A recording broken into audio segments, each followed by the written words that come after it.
Yo, what's good, y'all? My name is Jaden Jordan, and welcome to my YouTube channel, the Triple J Sports Talk. We have a NBA trade. We have an NBA trade.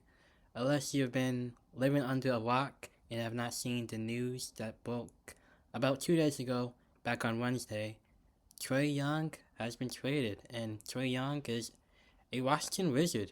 Surprisingly, the report here says the Atlanta Hawks are trading four-time NBA All-Star Trae Young to the Washington Wizards for CJ McCollum and Corey Kispert, sources tell ESPN. Sam says that the trade ends Young's stint as the face of the Hawks and sends the 27-year-old to his preferred destination in the nation's capital. The top Wizards officials Michael Winger and Will Dawkins have searched to anchor the young talent in the next step of the team's development.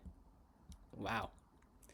Um, when the Wizards were, who were they playing 2 days ago?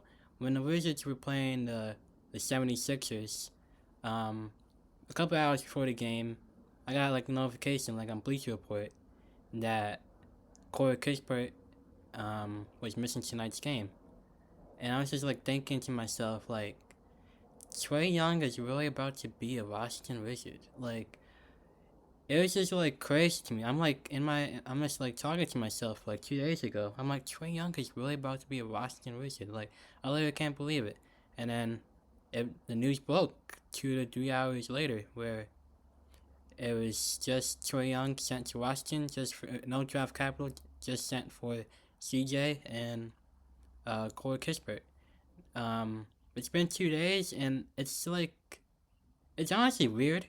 I get why both teams made the deal, but like just to see Trae Young in his Washington Wizards um, jersey, it's been reported today actually that he's gonna wear number 3 with Washington, but to see him with in a new jersey and stuff, it's weird. I guess I'll start with the Atlanta side of things since they traded their star player. Um, it's been an up and down season for Atlanta. Trae Young hasn't played that many games this year. He's played, I think, around 9 or 10 games, and this is just kind of, unfortunately, bound to happen.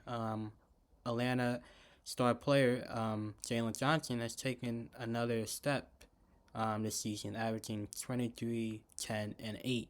And their defense have been, the Atlanta Hawks defense has just been tremendous.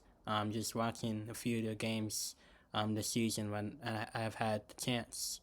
Um, and then, like, when you see Trae in his, like, 9 or 10 games that he's played, um, it hasn't been pretty. And you see, like, the Hawks, like, they play better without him. Without him, they're really good. And then when Trae comes back, they look like a completely different team, and they had like a big losing streak. So it's just bound to happen. It's also reported here that um, the Atlanta Hawks are now interested in Anthony Davis. Excuse me. Sounds also reported that moving Young also provides Atlanta with added financial flexibility to pursue a large salary over the next several months, with Dallas Mavericks star Anthony Davis as a prime in-season trade target. So when I hear like now the Atlanta Hawks are interested in Anthony Davis, I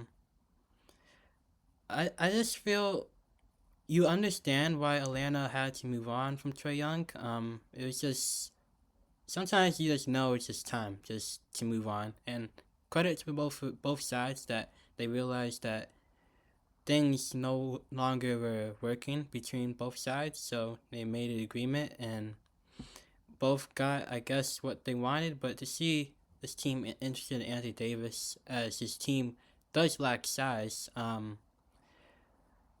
like I don't know how getting Anthony Davis, um, I don't know like what that does for you as a team. Um, First of all, like if you do trade for Anthony Davis, he's gonna have to play the 5, and AD has always been a person that's vocally said he rather plays the 4 than the 5, but coming into his Hawks team, if he was to come into his Hawks team, they would need him to play the 5 as his team is very small. And like I just don't see if you get an AD like an Anthony Davis, how that's gonna help you or take you to that next step. You could see with the vision that the Atlanta Hawks want to be a great, like a great defensive team, and it's kind of interesting because like we just saw the whole Luka for AD trade, and you see Nico Harrison like defense win championships and stuff. So now it's to see AD and another trade rumor to a team that wants to be a defensive team is just it's interesting. It's definitely interesting. If this was to happen, looking at like the salaries and stuff, for AD trade, to happen, it would have to include Porzingis $30 million as an expiring contract. As this is the last year of his contract with $30 million. It would. There has been rumors about Zachary Richardson, the number one overall pick from last year's NBA draft. You have Luke Kennard's expiring contract in his last year with $11 million, and you also have CJ McCollum's that you just acquired of $30 million. Right here. Yeah, $30 million for CJ McCollum. Corey Kispert has 4 years on his contract, so I don't think they would trade him. But it's just again interesting. I just don't understand like the whole idea. Like I understand like why they traded Trae Young. You see they play better without him. They haven't made a far one in the playoffs. But like either way, I don't see Atlanta being better. They weren't better with Trae Young. I mean, I don't know how to phrase it. Like even if you had Trae Young, I didn't view this team as a contender. And even with getting AD, I don't see this team as a contender. I never have looked as Atlanta. I never looked at Atlanta as a contending team, and not only in the East Conference, just in the NBA in general. I never viewed them as a contender. So just interesting to see what's next to come, I guess. Like I do see the vision with the draft pick that they acquired at the not the trade deadline, but the NBA draft, where they have let's see right here, they have the Pelicans pick. So if you know, the Pelicans, they are one of the worst teams in the NBA. Look at the standings right here. They are dead last in the Western Conference and one of the worst teams in basketball with a record at 8-31. The Pelicans traded their own pick to Atlanta. That was like part of like the Derek Queen thing. But yeah, like Atlanta has their draft pick, which could be really high, judging on where the Pelicans stand in the standings, and they have their own draft pick, and I think they have a few more other draft picks. So you could look at Atlanta having multiple first round draft picks this coming year in the 2026 NBA draft. And let's say you get one of these top draft picks. You look here, and these are the top 3 projected players to go in this year's draft with Daylon Peterson, AJ Tabanta, and Cameron Boozer. I haven't watched a lot of college basketball, so I don't know who is projected to go number 1, who's the best overall draft pick, and that nature. But like the Atlanta Hawks currently are projected to get one of these top guys, thanks to the Pelicans trading their own pick to the Hawks when they're one of the worst teams in the NBA. So it's interesting. Even if they do get a high draft pick and stuff, and then get a 80 if all this works out. I still don't see them as that contending team. Maybe I'm wrong. I mean, the East is wide open. It's always been a conference wide open, so maybe these moves could elevate them into that contending team. But personally, I don't see it. Again, like you understand why they had to move on from Trae Young, but I'm not looking at his team any different from before or, or after. They're just kind of a team that has to show it to me. So that's like kind of my view on things. 1 second.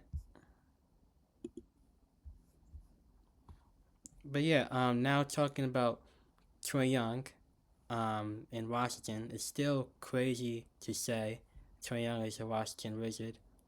Um, yeah, like I just, it's weird. I mean, you heard the rumors the past few weeks and a month, with Washington, but just to see it actually happen, it's just you don't know how to like describe or like explain, um, like the whole Trae Young thing. Trae Young has an average of 25 or 10. You know, offensively, what you're gonna get from Trae Young, one of the best point guards that we have in NBA, one of the best passers, that we have in the game. But I think everyone knows, the liability that comes to Trae Young, respectfully, with his defensive, side of things. He's a small guard. Um, I know in the NBA everyone's tall, but like um, in the NBA, Trae Young is NBA small. Unfortunately, at 6'1", I want to say maybe he's even smaller than that. But it doesn't help with his size that he can't, defend at a high level. Um, he just wasn't blessed, to be a taller NBA player. Imagine if he was. But like, there's only so much. My point is like, there's only so much you could do defensively at his size. But I'm rooting for Trae Young to turn things around in Washington. A new journey of his. I've been a Trae Young fan, um, for a couple seasons now, and hopefully, he could turn things around for Washington, as Washington is a rebuilding team. They have some young, players, with Alex Sarr, Keyshawn George, of that nature, and some other young players. And they have a projected high first round draft pick for this year, if they keep losing. But I'm excited to see Trae Young with this team. This will be a new challenge for him, but I think he will succeed to this new challenge. I really do think so. This could be good for him. Um, I think I don't know how long the Washington rebuild is gonna last, but I think Trae Young could come in and help this team out, the organization out, and just turn things around for a Washington team that hasn't been successful the last couple of years. It's interesting, like the guards that they have had. When talking about Washington, they had John Wall, Bradley Beal. You had Russell Westbrook, Marcus Smart, Chris Paul, Jordan Poole, and now you get Trae Young. So it's kind of interesting, like the guards and players that they have had on this roster. More darts that come with Trae Young. I was thinking about it the other day, maybe last night or on Wednesday.